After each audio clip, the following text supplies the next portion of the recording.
तो Naruto anime के अंदर बहुत से हिडन विलेजेस होते हैं और हर एक विलेज का कागे तो ज़रूर होता है, जैसे कि काजे कागे, होकागे वगैरह वगैरह।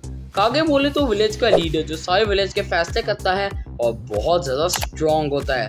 तो आज की वीडियो के अंदर मैं रैंक करने वाला हूँ ऑल स्ट्रॉन्गेस्ट कागेस को हर विलेज में से, क्योंकि भाई अगर नॉर्मली रैंक किया तो सिर्फ कोनोहा विलेज ही के कागेस ही आएंगे, क्योंकि वो बहुत ज़्यादा गॉडली लेवल के थे। तो हमारी लिस्ट में नंबर 1 पे आता है थर्ड कागे, जो कि कागे था हिडन सैंड विलेज का। और ये कैरेक्टर बहुत ज़्यादा फारू है।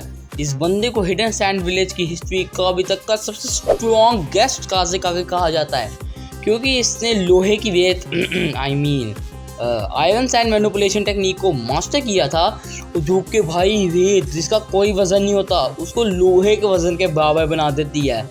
वाह भाई क्या टेक्निक है। और इसका हमने नमूना देखा था सासोई की फाइट के अंदर, जहां इसने साकुरा और ग्रैनी चियो के आगे इसका यूज़ किया था, जो उसने फिर सबको डरा दिया था। और इसने साथ के साथ फोर्थ ग्रेड निंजा वॉर के अंदर भी आया था ये नमूना, लेकिन वहाँ इतना कुछ कर नहीं पाया। नंबर 2 पे आता है गारा।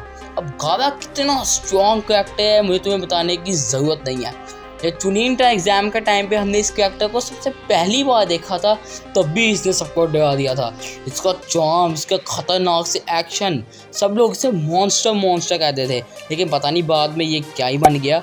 लेकिन कोई बात नहीं, फोर्थ ग्रेड निंजा वॉर के अंदर तो इसने सोने की रेत गोल्डन सैंड मैनिपुलेशन टेक्निक को मास्टर किया था, जो कि इसके बाप की टेक्निक थी।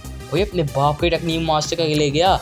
और साथ ही साथ ये फन टेल जिंचुई की भी था, और उसके बाद जाकर भी कोई कमी नहीं थी, इसलिए हिडन सैंड विलेज का बहुत ज़्यादा स्ट्रॉन्गेस्ट का। हमारी लिस्ट के अंदर नंबर 8 पे आता है fourth Kage from hidden cloud village, यानी कि बादल में छुपा हुआ विलेज। तो जो फोर्थ कागे था वो मास्टर था लाइटनिंग रिलीज का। उसने टेलीपोर्टेशन टेक्निक भी मास्टर कर रखी थी, जो कि शिजुई ने भी मास्टर की थी, जिसकी वजह से उसे लोग बॉडी फ्लिकर कहते थे। लेकिन फोर्थ कागे उस टेक्निक के अंदर और भी ज़्यादा ग्रेट था अपनी लाइटनिंग रिलीज की वजह से। कागे के पास इनहैंस स्पीड, स्ट्रेंथ और लाइटनिंग रिलीज की पावर थी, जिसका जलवा हमें सास्के और कागे की बैटल में देखा था, जहाँ कागे ने भाई सास्के की फाड़ के रख दी थी। जब कागे के ऊपर अमरत्यासु गिरी तब मुझे लगा भाई ये तो ख़त्म, लेकिन जब उसने अपना हाथ काट दिया एक बार में, भाई साहब ये बंदा वाकई ताकतवर था। और एक और बात है कि ये बंदा हिडन क्लाउड विलेज की हिस्ट्री का सेकंड स्ट्रॉन्गेस्ट कागे था अभी तक का, लेकिन इससे भी ज़्यादा स्ट्रॉन्ग कागे था। और मैं बात कर रहा हूँ third Kage of hidden cloud village. अब ये बंदा भाई साहब इतना ताकतवर था कि ये 8 टेल बीस्ट को सिंगल हैंडेडली रोक लेता था। हाँ, 9 टेल बीस्ट को सील करने में मिनाटो का मरना पड़ा था भाई, लेकिन इस बंदे ने तो अकेले 8 टेल बीस्ट को सील कर दिया बिना मरे। और भाई इसके बॉडी में से एक स्कार है, बस एक निशान, वो भी इसकी खुद की गलती की वजह से इसे पड़ा था। और ये बात तो सबको पता ही होगी कि फोर्थ होकागे यानी कि मिनाटो ने 1000 शिनोबीज को पहला था, लेकिन भाई इससे 1000 नहीं से 10,000 शिनोबीज को पहला था, वो भी 3 दिन लगातार फाइट के अंदर, ताकि इसके कॉमरेड्स भाग सके। और फाइट में वो भी मारा गया था। लेकिन भाई 10,000 शिनोबी, सोचो कितने ज़्यादा होंगे, 10,000 इतने ज़्यादा होते हैं, तो 10,000 भाई साहब। ऊपर से इस बंदे की सबसे फारू एबिलिटी थी इसकी टेलीपोर्टेशन। हाँ, शिजुई के अलावा ये भी बंदा है जिसे टेलीपोर्टेशन टेक्निक मास्टर करके रखी है। इसकी स्ट्रेंथ अभी तक के जितने भी लोग हैं उनमें से सबसे ज़्यादा है। हमारी लिस्ट में नंबर 3 पे आता है हिडन स्टोन विलेज से थर्ड सुजिकागे ओनोकी। अब ये बुढ़ा सा बंदा है जो कि कद छोटा है और हमेशा कमर में दर्द रहती है, लेकिन तुम लोग गलत हो, क्योंकि इसकी पावर बहुत ज़्यादा है। और उसकी सबसे बड़ा एग्जाम्पल है इसका केके टोटा। अब तुम जानोगे केके टोटा क्या होता है। अब देखो, केके गैनकाई का तुम्हें पता ही होगा, जो 2 चाका नेचर्स को मिला के बनता है, लेकिन केके टोटा एक ऐसा गैनकाई है, मतलब केके टोटा वो जिससे 3 चाका नेचर्स को मिला के बनता है भाई, 3 चाका नेचर। और इसके पास थी atomic dismantling particle style jutsu. इतना पावरफुल था जुत्सु, ये किसी भी चीज़ को पार्टिकल लेवल पे डिसमेंट कर सकता था। आई नो तुम्हें कुछ समझ नहीं आ रही, साइंस पढ़ लिया करो दबा रहा हूँ, लेकिन कोई बात नहीं, हम यहाँ साइंस पढ़ाने नहीं आए।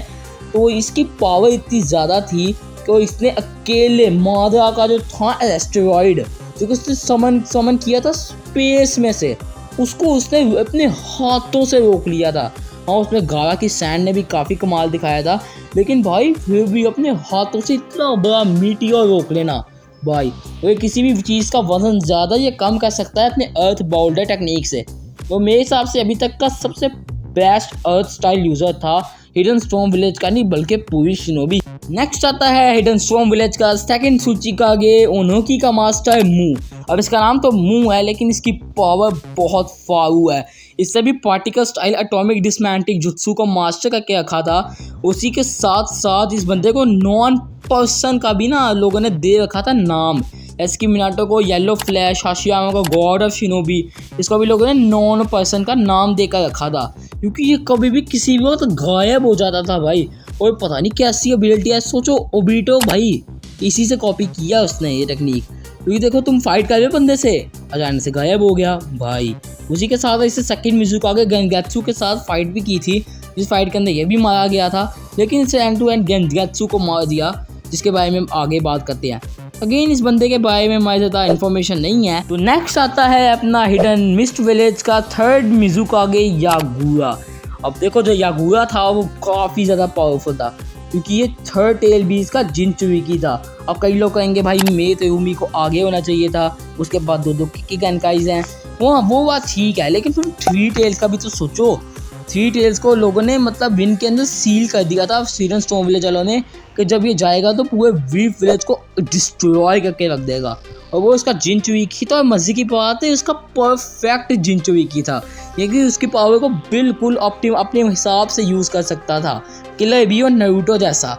उसी के साथ साथ इस बंदे की इटाची के साथ फाइट भी हुई थी, इसके अंदर उसने इटाची को काफ़ी बढ़िया टक्कर दी, लेकिन एंड टू एंड अमातेरासु की वजह से ये मारा गया था। और कई लोगों ने तो ये रूमर्स फैला रखे हैं कि इस बंदे को मादा कंट्रोल कर रहा था अपने मिशंस के लिए, और इसके बारे में भी हमें ज़्यादा इन्फॉर्मेशन नहीं है, इसलिए आगे बढ़ते हैं। आगे आता है अपना सेकंड मिज़ुकागे गेनगेत्सु।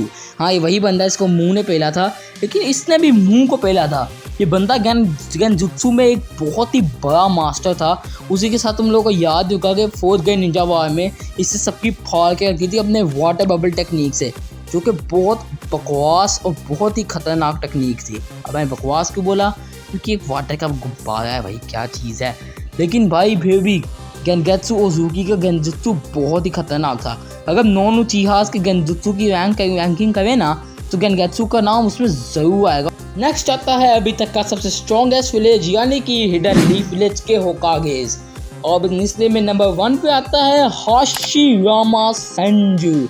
अब इस बंदे के बारे में मुझे कुछ भी बताने की ज़रूरत नहीं है, बस तो इतना सुन लो, इस बंदे ने हराया था मादा उचीहा, हाँ, जिससे शिनोबी वर्ल्ड के 80,000 शिनोबिस की फाड़ के रख दी थी। नेक्स्ट कुरामा, हाँ, जिसको सील करने के लिए मिनाटो को अपनी जान गंवानी पड़ी थी। और नेक्स्ट मादा का सुसानु, जिससे अकेले की स्वार ने 5 कागे इसको नीचे लेटा दिया था। हाँ, इतना स्ट्रॉन्ग चीज़ है।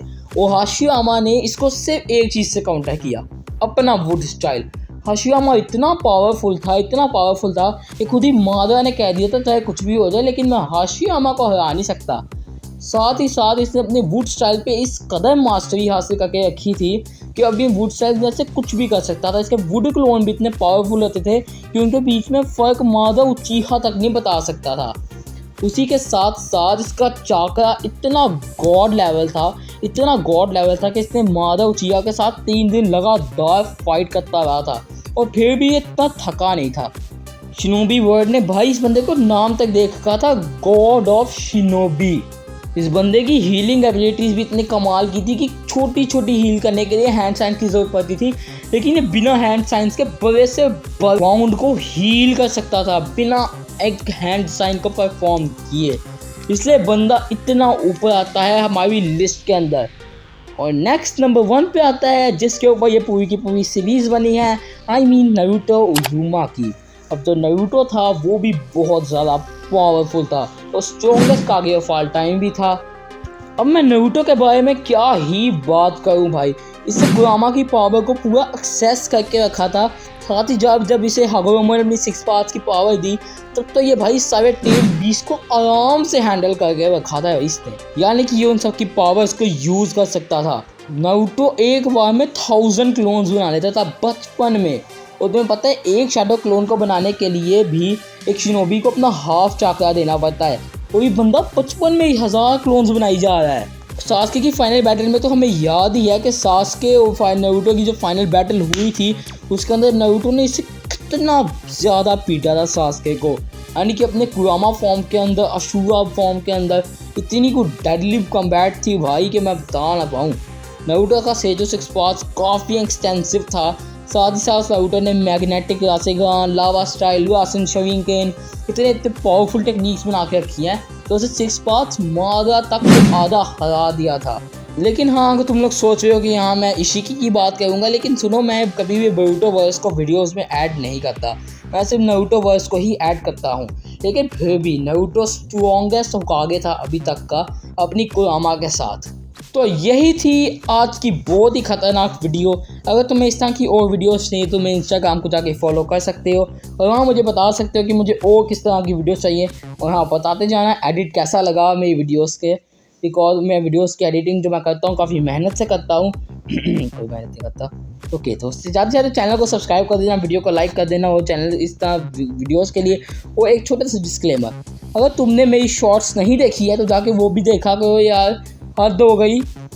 यो एनीमे देना चाहते हो तो बस मुझे भेज देना इंस्टाग्राम के अंदर, ये एनीमे ये देखो वो वाला देखो, क्योंकि मैं देखता रहता हूँ। और साथ में अगर इस वीडियो चैनल के ऊपर एनीमे एक्सप्लेनेशन की वीडियोस भी आती रहेंगी तो उनको भी तुम एंजॉय करते रहना। Tata bye.